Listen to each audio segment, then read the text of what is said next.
অৰুণাচল প্ৰদেশ ৰাজধানী ইটানগৰ মেঘালয় ৰাজধানী শ্বিলং মিজোৰাম ৰাজধানী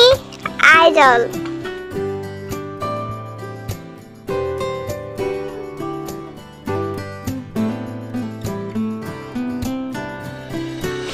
নাগালেণ্ড ৰাজধানী কোহিমা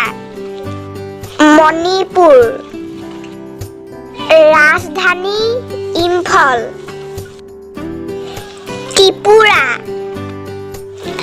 ৰাজধানী আগৰতলা ছিকিম ৰাজধানী গেংটক এনেকুৱা ধৰণৰ আৰু ভিডিঅ' পাই থাকিবৰ বাবে আমাৰ ইউটিউব চেনেলটো ছাবস্ক্ৰাইব কৰি কাষত থকা বেল আইকনটো প্ৰেছ কৰি থ'ব